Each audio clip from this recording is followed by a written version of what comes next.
Organizers say more than 1.4 million people have taken part in demonstrations against the far right across Germany over the weekend.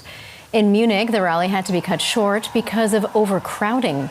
The protests were announced at more than 100 locations nationwide. Here in Berlin, thousands of people demonstrated outside the parliament. The outrage follows reports that members of the Alternative for Germany party had a meeting with far-right extremists to discuss plans for mass deportation of migrants and citizens with foreign roots. Our political correspondent Thomas Sparrow was at the demonstration in Berlin, and he joins us now for more. Good to see you, Thomas. So give us a sense of what the protest in the German capital was like. So who were the people who came out today, and what was their overarching message? Well, the organizers presented the protest today here in Berlin as an alliance of different organizations, mainly civil society organizations. But what was evident today in the streets here in Berlin, in the center of Berlin, was that it was more than just civil society organizations. You could see older people coming to the protest as well, families with young children holding different messages and banners. And what I think unites all of these people who attended this protest not far away from where we're standing now is their rejection of the far-right party AfD, in particular after those revelations that you mentioned, that secret meeting that was attended by members of the AfD with extremists to present that master plan for mass deportations here in Germany if the AfD actually comes to power. So this is certainly what united them all. Here, the big question, Mariana, is what impact this will have in the short term, but also in the medium to long term as well. Well, and Thomas, as we also mentioned, it wasn't only in Berlin. There were an estimated 1.4 million people that turned out to protest all over Germany in different cities throughout the weekend. And it really seems like it's as if something has hit a nerve.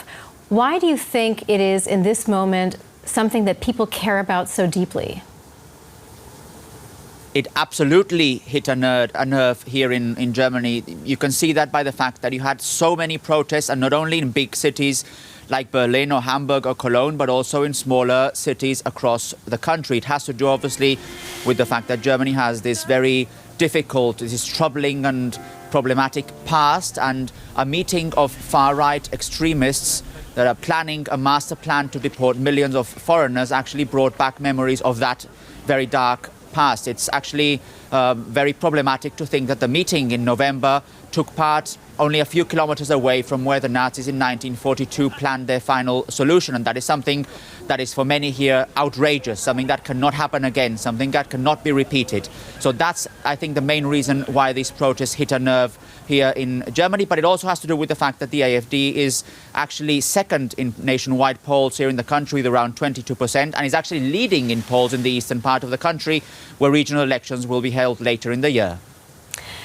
And Thomas, you mentioned it yourself. The big question, of course, is whether these protests are going to have an impact on how people actually end up voting.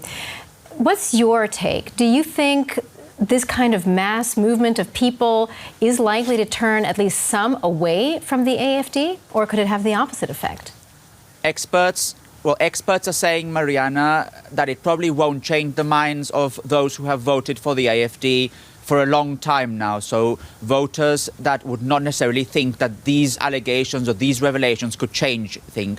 But where experts think that there could be a change is in people who are undecided. So undecided voters who probably are now thinking that they can go to the polls, even if it is to vote against the AfD. So this is where experts actually do see a possibility for change. It will be interesting, however, to see whether these protests continue in the next few weeks, in the next few months. The elections in the regions in the eastern part of the country are actually in September, so there's still quite some time to go. It'll be interesting to see how this movement here in Berlin and in other parts of the country will continue in the near future. Thank you very much for that, Thomas. That was DW political correspondent Thomas Sparrow for us in Berlin.